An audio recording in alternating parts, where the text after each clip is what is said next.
Hey, ich habe eine steirische Harmonika in die Hand bekommen und bin total begeistert von den Helikon-Bässen und kann auch voll nachvollziehen, warum es so viele Fans der steirischen Harmonika gibt und warum viele glauben, nur mit so einem Instrument vollkommen glücklich zu werden.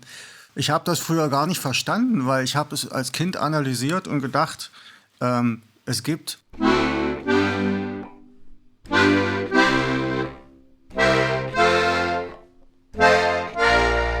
auf jeder Reihe 2 Tonarten und Schluss. Also man ist ziemlich begrenzt damit, ja, man hat keine Moll-Akkorde, man hat keine Register und irgendwie habe ich ziemlich schnell das Interesse daran verloren. Aber der Sound ist einfach genial. Andererseits, alles, was ich spielen möchte, gelingt mir natürlich relativ schnell mit dem Akkordeon und da lag es natürlich nahe, dieses zu samplen und weiterhin auf meinem gewohnten System spielen zu können. Und das Beste daran, das Plugin ist zwar schon spielbar, aber es ist noch nicht ganz fertig und ich möchte es mit euch zusammen zu Ende bringen.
Wie ist das jetzt, wenn man das Original mit der Fälschung vergleicht im Sound?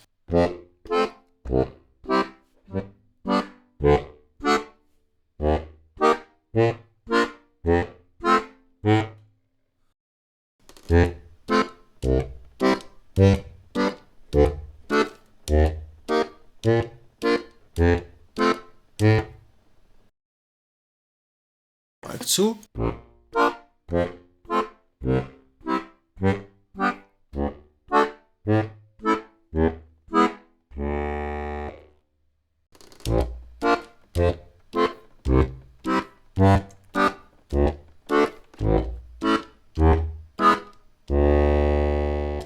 Vielleicht habt ihr es bemerkt, es gibt manche Töne doppelt und manche gar nicht. B-Dur zum Beispiel ist einmal auf Balk zu, das ist mein Lieblingssound. Zusammen. Oder auf Balk auf nochmal an anderer Stelle.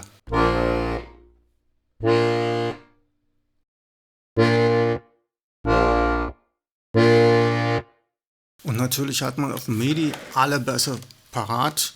Machen wir auf Balk zu. Und auch alle Akkorde. Braucht man sich keine Gedanken machen.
Wie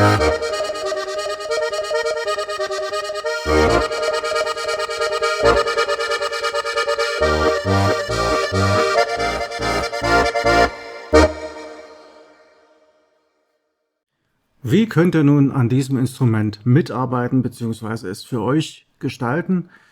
Mit 20 € seid ihr dabei und ihr könnt dann schon spielen natürlich, aber ihr könnt mir eure Wünsche schicken und ich werde es im Rahmen meiner Möglichkeiten an eure Bedürfnisse anpassen. Ihr geht dazu einfach auf meine Webseite, Kontakt, schreibt mir eine E-Mail mit dem Stichwort Strasser und dann bekommt ihr Informationen, wie ihr dazu kommt. Eine Kleinigkeit gilt es natürlich noch zu berücksichtigen, und zwar ihr braucht den Halion Sonic von Steinberg. Der ist free, kostenlos, hat eine ganze Menge Sounds dabei und den könnt ihr standalone verwenden, also ohne was einfach installieren und dann funktioniert das eigentlich schon, oder als Plugin in einem Host-Sequencer. Ganz wichtig ist natürlich ein MIDI-Akkordeon und eventuell ein Pedal, aber da geht es schon los mit dem Gestalten. Da kann man drüber reden, ob das mit einem Pedal gesteuert wird oder irgendwie anders. So, nachdem ihr das ZIP-File ausgepackt habt, sieht es so aus. Es gibt 3 Ordner mit den Samples und 3 Programme. In den oberen Slot gehört das Treble-Register, in den zweiten Slot der Bass und in den dritten Slot der Akkord. Beim Halion Sonic müssen alle MIDI-Inputs aktiv sein, also nicht nur das Akkordeon, sondern auch das Pedal, aber am besten ist, man stellt es auf alle. Falls ihr einen Host-Sequencer benutzt, müssen auch da auf der Spur die MIDI-Kanäle auf alle eingestellt sein, damit also das Treble, Bass und Chord Keyboard eingesammelt werden. Auch der Audiotreiber sollte so schnell wie möglich eingestellt werden, ohne dass es Störungen gibt. Am Akkordeon muss Treble auf Kanal 1, Bass auf Kanal 2 und Chord auf Kanal 3 eingestellt sein. Das ist aber auch die Voreinstellung. Die Oktaven beim Bass muss auf 0 stehen und beim Chord ist es egal eigentlich, weil der D-Mode sowieso nicht zu transponieren ist. Es gibt auch ein mitgeliefertes Strasser User Programm, da müsst ihr aber aufpassen, denn die Lautstärke am Roland oder am Bulgari muss dann richtig runtergedreht werden, sonst hat man alles doppelt. Die 3 Kinnregister oktavieren jeweils den Treble-Bereich ganz großräumig, nämlich über 2 Oktaven jeweils. Okay, kommen wir mal noch zu den Hintergrundinformationen. Es ist so, dass Velocity komplett fixiert ist. Das heißt, es spielt keine Rolle, ob ich leicht oder das hängt alles vom Balk ab. Das Roland und auch das Bulgari schicken eine ganze Reihe von Controllern durch den Kanal und die stören zum Teil beim Arbeiten. Und da habe ich also den Controller Nummer 43 auf Controller Nummer 95 umgeleitet, falls das jemand wissen möchte. Den Controller Nummer 10 auf die 94 und den Controller Nummer 7 auf die 93. Das sind im Einzelnen 43, weiß ich gerade nicht genau, aber 10 ist Panorama und 7 ist Volumen. Das heißt, wenn das hier aus Versehen rauskommt, richtet es keinen Schaden an. Ebenso sind Programm und Aftertouch gefiltert. Also ich für mich finde es total wichtig, dass ich auch, wenn ich das Akkordeon unten stehen habe, einfach mal reingreifen kann und ohne dass ich ziehe, schon was höre. Ja?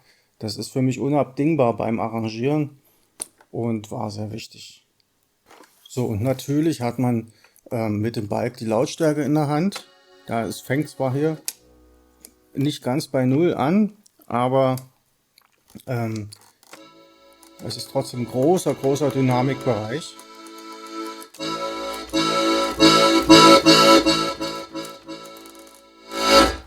Und es gibt nicht nur Dynamik, es gibt auch ein bisschen Helligkeit. Das merkt man besonders am Bass.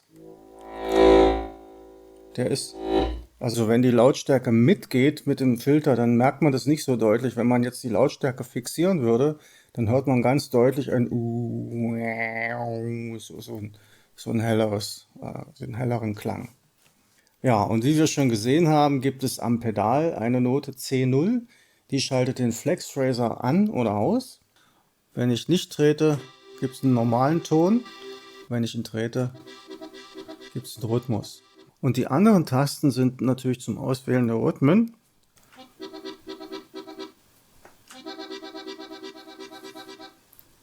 Und man sieht es auch hier oben am Variationsschalter. Ne? Also am Bypassschalter sieht man, ob er an oder aus ist. Und am Variationsregler sieht man, welcher Rhythmus gewählt ist. Und man hat natürlich, ich mache jetzt mal stellvertretend das Pferd. Und man hat hier so einen Temporegler. Ne? Und das geht dann für Spitfire auch und für Oberkane auch. Und es ist nicht einfach nur eine Wiederholung des Tons bei diesen Rhythmen, sondern es wird auch mit den Varianten gespielt zwischen Balk auf und Balk zu. Ja, mit dem Modulationspedal steuert man den Klang für Balk auf oder Balk zu. Das ist auch eine sehr wichtige Frage, ob das gut funktioniert, aber mir fiel nichts anderes ein, als das mit dem Fuß zu machen, weil mit den Händen ist man ja beschäftigt und mit dem Kinnregister wäre es auch sehr umständlich. Ja, und zu guter Letzt gibt es natürlich Pitch. Und das ist mit dem Pedal dann wirklich anders zu machen als mit einem Knopf am Bugari oder am Roland, weil da gibt es eine feste, vorgefertigte Zeit und auch einen fixen Parameter, der also festlegt, wie weit geht es runter. Das ist hier frei zu bestimmen mit einem richtigen Pitch-Hebel oder mit einem Pitch-Pedal. Das kann ich hier ganz frei gestalten. Ne? Ich habe es jetzt mal so eingestellt, dass es eine Terz hoch oder runter geht. Kann ich natürlich erweitern oder auch verringern, ganz nach Wunsch. Genau, probiert es einfach aus und wenn euch irgendwas nicht gefällt, sagt mir Bescheid, ich versuche es zu ändern. Viel Spaß!